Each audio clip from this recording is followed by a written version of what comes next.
It's time for another Dice Tower review with the Board Game Knights.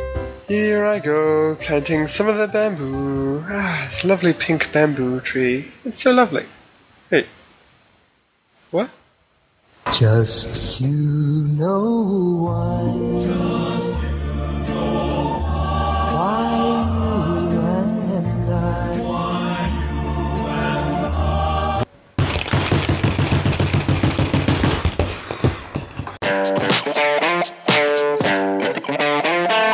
Hi, welcome to the Board Game Knights. I'm Christoph Schrader.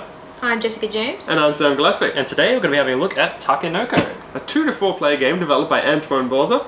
It won the 2012 Golden Geek Award for its artwork. At the beginning of your turn, you roll the weather dice, which can give you a variety of extra special abilities. One of them is getting an extra action during your turn, or you're able to use the same action during your turn. Another one is, my personal favourite, is the one where you can teleport the panda around using the lightning bolt. I don't know how that works, but it's cool. On each player's turn, they're then given 2 actions marked by these nice little wooden tokens. You can use these to either expand the board, irrigate different tiles, move the gardener around, move the panda around. All these sorts of different things you do on your turn, but only 2 of them. Yes. The final action you can also do is to get more objective cards. And there are 3 types of objective cards. There's the gardener, the panda, and the area objectives. And each of them have different difficulty ratings throughout the deck. So you're never sure if you'll get like something that's worth 2 points that's easy to get, or 8 points that is really, really difficult. You could almost say that it's unbearably hard. The 2 most important pieces are the gardener and the panda. Now the gardener and panda can only move along in straight lines along the hexagons. As the gardener moves along to a set that's irrigated, all of bamboo in each of the same colour all grow up 1 piece to a maximum a height of 4. The panda, when he moves along, he takes just 1 of the pieces, and that goes into the little panda belly on your score sheet. Nom nom nom. So then once the game ends, once 7, 8 or 9 objectives are fulfilled by 1 player, depending if you've got 2, 3 or 4 players. That player then receives the Emperor card, which is worth 2 bonus points, and then each other player gets 1 more action. No. So, the first thing about this game is that there's lots of little tiny rules, and it looks like it's a very strategic game when you start to bring it out and start to unravel it. But you can't take this game in any way seriously. Yeah. You spend too much time thinking about your actions, it sort of drags it all down. You just got to sort of embrace it, look at your options, take some of the quickest ones that come apparent to you. Yeah, certainly. Yeah. Looking at this game, I didn't think I'd enjoy it that much. Just looking at it. Yeah, it looks nice, but it looks kind of kiddie and simple. But at the end of it, I really enjoyed it. Well, see, I actually had the opposite thing. I actually looked at the game and I thought, wow, this game's really been put together nicely. It's got some really nice artwork, but then it's like... Well, it won the award for the artwork, so... Yeah, exactly, but then I sort of didn't enjoy it the first time because people were often thinking of the moves too much sometimes, but then as you sort of play it a bit more, you sort of get, I don't know... You just get into that sort of state of zen, isn't exactly, it? Exactly, yeah. Sort of it's just like, well, yeah, this time, yeah, okay, cool. Panda zen, like little zen stay garden. still, it's okay, it's going to happen, don't tell them, No. then you win!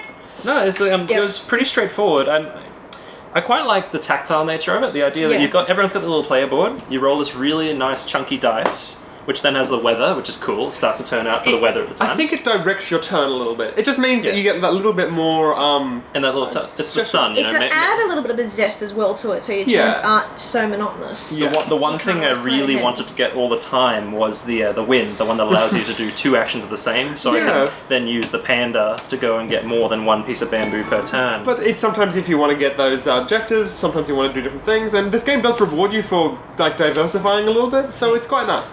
There's enough strategy in here that anyone can enjoy, but I don't feel like you have to be an absolute big strategy buff. In fact, it's better if you're not. If you treat this, walk into this game expecting like heavy strategy, you're going to be disappointed. Yeah. But if you like your tactile pieces like this and doing nice little things, having a cup of tea with friends, you'll love it. And each of the bonuses, they don't really sort of, one isn't better than the other. I mean, some that you sort of want at some point, but none of them are really a bad thing to get at the same time. Yeah. They're all really good. Exactly. There is nothing intrinsically bad about this game, but it does also have that lack of something a little bit more. Exactly, It feels like it's close to being an exceptional game, but it's just left as a good game. It's a little complicated for such a non-competitive game. Yes. But it's Not quite. Yeah, it's that complicated. It's kind of a little bit more complicated than an entry game, Yes. but not complicated enough to be a gamer's game. So Yeah. it sort of suffers from that, and I can understand a lot of people not liking it as a result of that. That being said, I would show this to new people. Yes, New people that were capable of that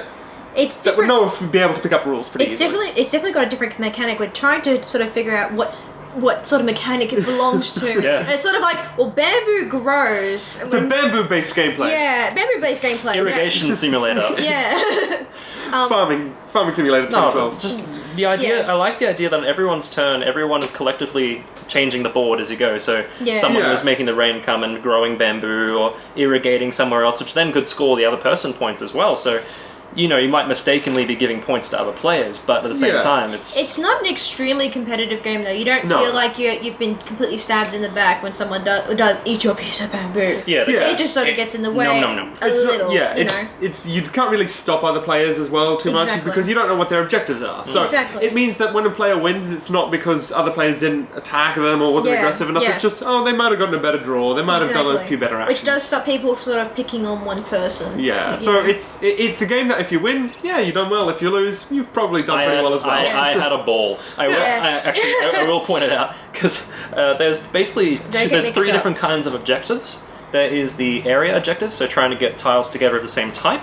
There is the panda objective, trying to eat the different types of color bamboo to get points. And the last one is the gardener objective, trying to get a certain stack of bamboos growing the garden however he likes. The problem was that I got one of these for 6. So I went and grabbed 6 pink, the really rare bamboo You started pieces. eating them by mistake. I was eating them, and then I was Instead of like, trying to grow I them. I scored this for like a bunch of points, Like and then I 7 found out points or that it was the something. gardener, and Yeah. I was quite embarrassed, but I enjoyed Yeah. it so much. Yeah. It was fun. Just a quick mention, I do want to quickly say that the artwork on this is fantastic, which is why it did get the award. The other thing is the artwork is also continuously fantastic. It's It doesn't- consistent across the board. Exactly. You don't miss out, like the panda isn't poorly painted, it hasn't got blobs sitting in Yeah. other stuff. You've got the lovely little game pads and things like that. Everything is very nicely done in the same cartoonish sort of style. It's even got a manga comic thing on the front, which is Yeah. great. I think it's just It actually beautifully has a done. story? Absolutely fantastic. I wouldn't say it's a story. It's a little story about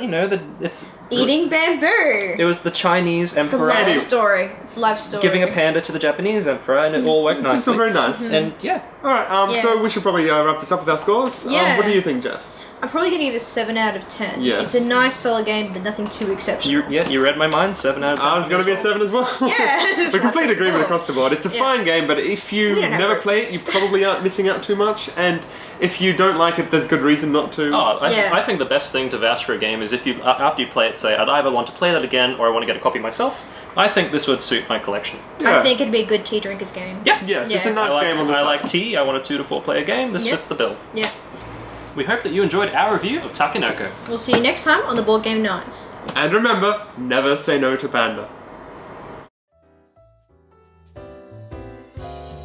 Thanks for watching our review today. For more information about board games, as well as the #1 board game audio podcast, check out Dicetower.com for reviews, interviews, and more. I'm Eric Summerer, and you've been watching The Dice Tower.